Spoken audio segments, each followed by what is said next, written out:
जय हिंद दोस्तों, स्वागत है आपका मार्केट स्टडीज पर। मैं हूं आपका दोस्त कपिल रस्तोगी। दोस्तों, आशा करता हूं आप सभी स्वस्थ होंगे। कोविड के जो केसेस बढ़ रहे हैं उसने बहुत ही विकराल रूप ले लिया है। 1 लाख केसेस एक दिन में आने की वजह से, ये रिपोर्ट बाजार में आने की वजह से बाजार ने बहुत ही नेगेटिव रिएक्शन दिया है। और आप देख सकते हैं कि एक दिन में 1.54% या आप कहें 230 अंक के पास निफ्टी 50 टूटता हुआ हमें आज दिखाई दिया। इसकी बड़ी वजह जो है वो कोरोना केसेस के बढ़ते हुए केसेस हैं। एफआईआईज ने आज के दिन में 931.66 करोड़ की बिकवाली की है। वहीं डीआईआईज ने 75.48 की नेट में परचेज की है। तो ऐसे में मार्केट ने आप लोगों को जो सेंटिमेंट्स खराब हुए हैं उसके बीच में आप लोगों को मार्केट गिरती हुई नजर आई। अब इस गिरती हुई मार्केट के अंदर आप लोगों को तकरीबन सारे शेयर्स ही टूटते हुए नजर आए। तो ऐसे में पैसा कहां लगाना चाहिए, ये एक बहुत जरूरी सवाल हमारे दिमाग में आता है। तो इसी सवाल का जवाब देने की मैं इस वीडियो में कोशिश करूंगा। आप लोगों को वीडियो पसंद आए तो वीडियो को लाइक कीजिएगा, शेयर कीजिएगा, सो दैट कि दूसरे फ्रेंड्स भी इस वीडियो का बेनिफिट उठा सकें। और मेरे जिन दोस्तों ने अभी तक चैनल सब्सक्राइब नहीं किया है तो चैनल सब्सक्राइब करके रखिए फ्रेंड्स, सो दैट कि आप लोग ऐसे क्वालिटी कंटेंट और इम्पॉर्टेंट वीडियोस कभी भी मिस ना करें। तो आइए बढ़ते हैं वीडियो में आगे, और जिस शेयर की मैं बात कर रहा हूँ डायरेक्ट पे आपको उसी शेयर के ऊपर ले चलता हूँ। उस शेयर का नाम है हैप्पीएस्ट माइंड्स टेक्नोलॉजीज लिमिटेड। दोस्तों, कोरोना के फियर जैसे जैसे ग्रेजुअली इंक्रीज होता हुआ दिखाई दिया और वापस पिछले साल की पोजीशन पर कोरोना के केसेस आते हुए दिखाई दिए। 1 लाख के आसपास जैसे ही ये नंबर टच हुआ, मार्केट ने वहां पर रिएक्शन दिया। और पीछे कुछ दिनों से ही मार्केट ने इसके ऊपर रिएक्शन देना स्टार्ट किया था। और जहां से मार्केट ने रिएक्शन देना स्टार्ट किया, यानी ऑलमोस्ट 25 से, तब से आप देख सकते हैं कि इस शेयर ने आपको 20% का जंप दिखा दिया है। तो तकरीबन आप कहें तो 10 दिन के अंदर 20% का जंप।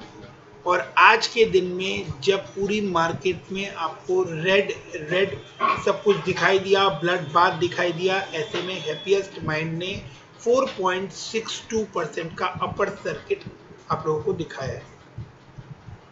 तो इस शेयर के अंदर आप लोग पैसा इन्वेस्ट कर सकते हैं या नहीं कर सकते हैं, क्या पोजीशन है, फंडामेंटली ये शेयर कैसा है, टेक्निकली चार्ट पर कैसा नजर आता है, क्या पोजीशन है, वो सब बातें हम लोग आज यहाँ पर करने वाले हैं। एक एक करके जानने की कोशिश करते हैं कि चीजें किस तरह से मूव हो रही हैं। तो सबसे पहले इस शेयर में किस तरह का डिलीवरी पैटर्न उठाया जाता था वो हम एक बार चेक करते हैं। तो अगर आप देखेंगे तो 23%, 24%, 19%, 34%, 30% ये इनका डिलीवरी स्टेटस है। तो 3 लाख 4 लाख के रेंज में इसके अंदर शेयर्स की डिलीवरी उठाई जाती थी। बट लास्ट 2 ट्रेडिंग सेशंस को आप देखें तो वहां पर 15.5 लाख और 18 लाख जो है वो शेयर की डिलीवरी उठाई गई है, जो अपने आप में ये इंडिकेट करते हैं कि जैसे जैसे लॉकडाउन का फियर बढ़ता जा रहा है, जैसे जैसे आपको ये चीज़ क्लियर होती जा रही है कि आने वाले टाइम में शायद वर्क फ्रॉम होम का एनवायरनमेंट बढ़ता हुआ दिखाई दे, वैसे वैसे शेयर जो है इसको लोग उठाकर रख रहे हैं, इसकी डिलीवरी लोग ले रहे हैं। अब बढ़ते हैं इसके फंडामेंटल्स की तरफ, और सबसे पहले फंडामेंटल्स को डिस्कस करते हैं, देन मैं चार्ट के ऊपर आप लोगों को लेकर चलूंगा और उसके बाद इस शेयर को समझने की कोशिश करते हैं। 9,094 करोड़ मार्केट करोड़ 9,094 करोड़ की मार्केट कैप के साथ ही आप लोगों को काम करता हुआ नजर आ रहा है। 619 इसका करंट प्राइस है, 675 रुपए इसका 52 वीक हाई है और 286 इसका 52 वीक लो है।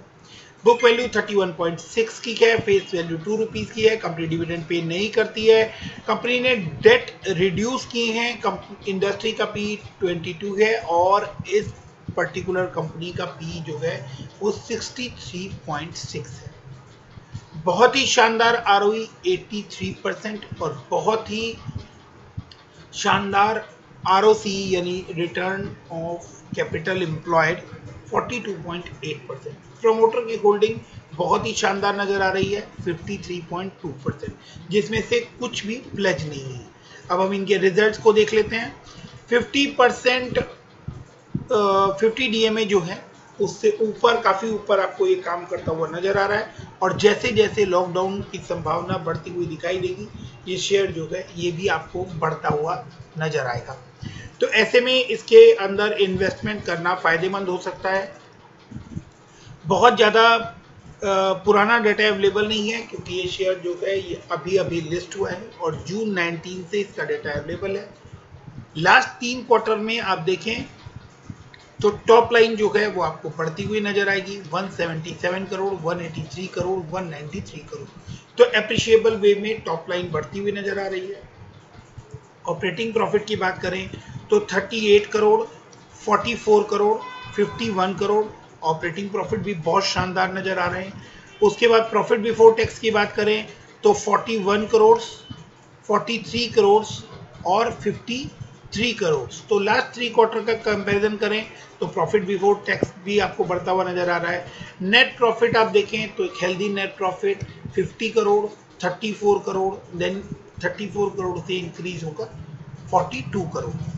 अब क्वार्टर ऑन क्वार्टर तो रिजल्ट अच्छा नजर आ ही रहा है। अगर हम ईयर ऑन ईयर की बात करें तो ऑपरेटिंग प्रॉफिट जो है वो आपको डबल होता हुआ दिखाई दे रहा है, डबल से भी ज़्यादा।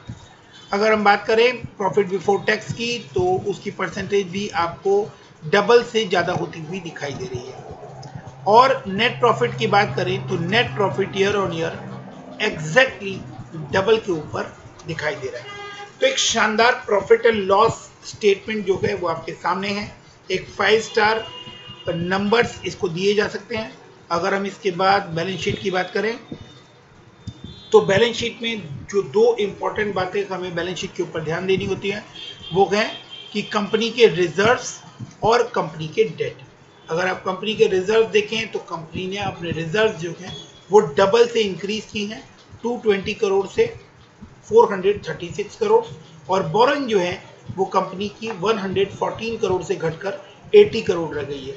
तो ये एक बहुत ही पॉजिटिव साइन है कि कंपनी की के रिजर्व्स जो हैं वो बढ़ते हुए नजर आ रहे हैं और बोरोइंग्स जो है वो घटती हुई नजर आ रही है। तो सिंपली जो लोग बैलेंस शीट को रीड करना जानते हैं या जो लोग मार्केट को स्टडी करते हैं, आप लोगों में से तकरीबन सभी लोगों को ये बात पता होगी कि रिजर्व्स बढ़ने का मतलब कंपनी की स्ट्रेंथ बढ़ना है, और बोरोइंग्स तो डेफिनेटली ये बोरोइंग्स अगर बढ़ेगी तो कंपनी कितना भी कमा ले, अगर वो कर्जा पे करने में ही वो सारा खर्च हो जाने वाला है। तो बोरोइंग्स का कम होना definitely it's a good point. अब एक और इम्पॉर्टेंट चीज जो हमें यहाँ पर जान लेना जरूरी है वो है शेयर होल्डिंग पैटर्न।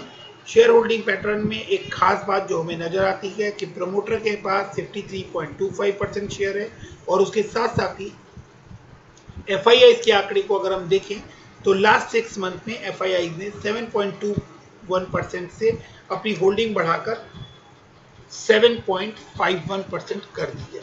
तो एफआईआईज का पैसा बढ़ाना या स्टेक बढ़ाना इंडिकेट करता है कि इस शेयर में उनको मजबूती नजर आती है, और फ्यूचर में इससे काफ़ी अच्छी अर्निंग भी आती हुई नजर आती है। इसीलिए एफआईआईज ने अपना स्टेक जो है वो इसके अंदर बढ़ाना स्टार्ट किया है। आने वाले कुछ क्वार्टर्स जो हैं वो बहुत ही अच्छे रहने वाले हैं, और जैसे जैसे लॉकडाउन का फियर बढ़ता हुआ दिखाई देगा डेफिनेटली आपको ये शेयर भी इम्प्रूव होता हुआ दिखाई देगा। अब हम चार्ट पर भी एक बार इस शेयर को देख लेते हैं, और चार्ट पर अगर आप देखें तो 1 साल के अंदर जो इसकी जर्नी आप देखेंगे कि काफ़ी लंबे टाइम तक सितंबर से लेकर और तकरीबन फेब तक इसने एक रेंज बाउंड के अंदर काम किया, 311 रुपये से लेकर और 386 रुपये तक। इसी रेंज के अंदर इसने सितंबर से लेकर फेब तक काम किया, और उसके बाद जो है फेब से इसके अंदर काफ़ी अच्छी जर्नी आपको देखने को मिली है, और उसके बाद ऑलमोस्ट एंड फेब या आप कहें 20-22 फेब के आसपास से अगेन इसने कंसोलिडेट करना स्टार्ट किया, और वो कंसोलिडेशन 500 के लेवल से लेकर और आप कहें तो 570 के लेवल के बीच में इसने कंसोलिडेट किया 20 फेब से लेकर अराउंड आप कहें तो 1 अप्रैल तक, 1 अप्रैल को इसने ब्रेकआउट दिया और वो बहुत ही तगड़ा ब्रेकआउट था और उस ब्रेकआउट के बाद इस शेयर ने बढ़ना शुरू किया है। तो पहले इस शेयर ने जो जंप लगाई थी वो अराउंड 380 से लेकर वो जंप जो है वो 587 के आसपास थी। तो 380 से 587 यानी तकरीबन 200 पॉइंट्स या 200 रुपए की जंप इस शेयर ने दिखाई थी। और अब जिस लेवल से इसने बढ़ना शुरू किया है 563 के लेवल से, तो अभी इसने 618 का लेवल आप लोगों को दिखाया है और आने वाले टाइम में उम्मीद की जा सकती है कि ये शेयर जो है ये आप लोगों को बहुत क्विकली 800 के आसपास जाता हुआ दिखाई दे। और लॉन्ग टर्म में जिस तरह का इनका प्रोफाइल है, जिस तरह का हैप्पीएस्ट टेक्नोलॉजीज माइंड जो है वो काम करते हैं, तो ये शेयर जो है इसका फ्यूचर बहुत ही ब्राइट नजर आता है। मैं थोड़ा रिवर्स एंगल से चला हूँ। जनरली सब लोग आपको पहले कंपनी काम क्या करती है वो बताती है। मैंने आपको फंडामेंटल्स पहले बताए हैं, इस कंपनी में किस तरह का शेयर होल्डिंग पैटर्न है वो पहले बताया है, लोग किस तरह की इस कंपनी में इंटरेस्ट ले रहे हैं, किस तरह की डिलीवरी उठाई जा रही है वो मैंने आपको बताया, चार्ट के ऊपर मैंने आप लोगों को बताया और लास्ट में मैं कंक्लूड कर रहा हूँ जो वो मैं आपको ये बताता हूँ कि ये कंपनी काम क्या करती है। तो ध्यान से देखिए, happiest mind technology is engaged in digital transformation for enterprise and technology provider by delivering seamless customer experience, business efficiency and actionable insights. Definitely IT से जुड़ी, डिजिटल ट्रांसफॉर्मेशन से जुड़ी कंपनी है और जिसका रोल लॉकडाउन के फियर में company के काम को लेकर बहुत ज़्यादा इम्पोर्टेंट और बड़ा हो जाता है। तो ऐसे में इस शेयर को हम लोग बिल्कुल ये बात बोल सकते हैं कि ये शेयर जो है ये मुसीबत के समय मजबूती से आपका साथ देता हुआ दिखाई दे रहा है। बट यहाँ मैं किसी तरह की आपको बल्क बाइंग रिकमेंड नहीं करूँगा। ग्रेजुअल इन्वेस्टमेंट डेफिनेटली आप लोग कर सकते हैं, बट दैट ऑल्सो अगर आपको ये शेयर जो है ये आपकी स्टडीज़ के बाद या आपके फाइनेंशियल एडवाइज़र की सलाह पर अगर आपको ये सूट करता है देन ओनली आप इस शेयर में इन्वेस्ट करेंगे। और मार्केट के आज के उतार चढ़ाव को देखने के बाद आप लोगों को एक बात अच्छी तरह से समझ लेनी चाहिए कि कोई भी शेयर में इन्वेस्ट करने से पहले आप लोग जितनी मैक्सिमम रिसर्च पॉसिबल है वो रिसर्च आप लोग जरूर से करें। कभी भी सुनकर या सिर्फ एक आधी रिपोर्ट देखकर कभी भी किसी भी शेयर में इन्वेस्ट ना करें।